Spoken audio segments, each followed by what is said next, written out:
Assalamualaikum warahmatullahi wabarakatuh. Perkenalkan, nama saya Rizky Islami dari kelas PR3H dengan NIM 12043162111. Di sini saya akan menjelaskan tentang contoh-contoh komunikasi persuasif. Sebelumnya jangan lupa like, comment, and subscribe my public speaking. Contoh-contoh komunikasi persuasif. Ada banyak contoh dari komunikasi persuasif, diantaranya sebagai berikut. 1. Pamflet. Pamflet merupakan tulisan yang dapat disertai dengan gambar atau tidak, tanpa penyampulan maupun penjilidan, yang dicantumkan pada selembar kertas di satu sisi atau kedua sisinya, lalu dilipat atau dipotong setengah, sepertiga, atau bahkan seperempatnya, sehingga terlihat lebih kecil. Pamflet dapat pula terdiri dari beberapa lembar kertas yang dilipat atau disatukan secara sederhana sehingga menjadi sebuah buku kecil untuk dapat dikategorikan sebagai sebuah pamflet. Mendefinisikannya sebagai perluan publikasi yang bisa terdiri dari 5-48 halaman tanpa sampul. Bila lebih dari itu disebut buku. Disebabkan oleh biayanya yang murah dan kemudahan produk serta distribusi, pamflet sering digunakan untuk mempopulerkan ide-ide politik dan agama atau untuk menyebarkan berita dan promosi atau iklan. Pamflet berguna sebagai media dalam mengedukasi, menginformasikan, atau menghibur. Namun yang sering dan umum kita jumpai, pamflet berisi sebuah promosi terbentuk teks dan atau gambar. Iklan lowongan kerja seperti kami, perusahaan PT Sinar Alam Raya Unit Bandung, menerima lowongan kerja sebagai office boy dan cleaning service, pria atau wanita. Persyaratan: 1. Surat lamaran kerja. 2. Fotokopi ijazah terakhir minimal SD. 3. Foto warna 3x4 3 lembar. 4. Daftar riwayat hidup. 5. Fotokopi KTP dan KK. 6. Surat keterangan berkelakuan baik yang masih berlaku. Dan lowongan pekerjaan juga merupakan contoh dari komunikasi persuasif.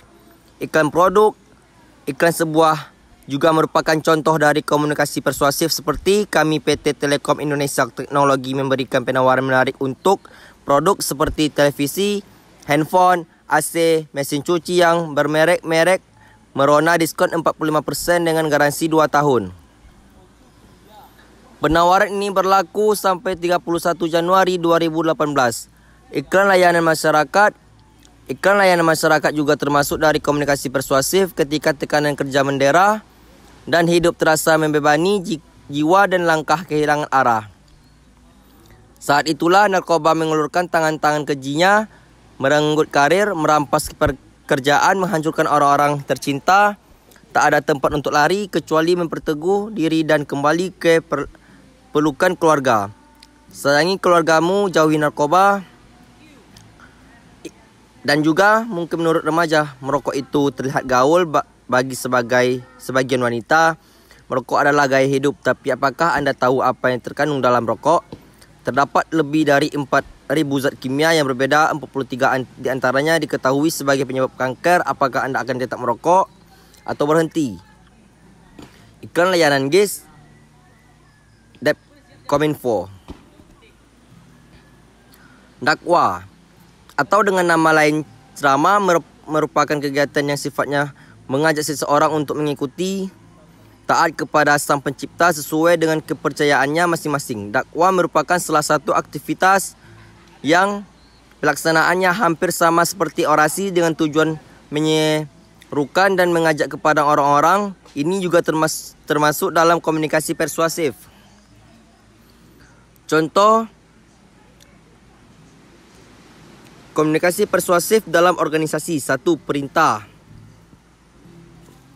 Fungsi persuasif yang pertama yaitu bisa sebagai perintah dari satu individu kepada individu lainnya dalam suatu organisasi. Fungsi ini akan sangat berguna terutama ketika komunikasi atasan kepada bawahan terjadi.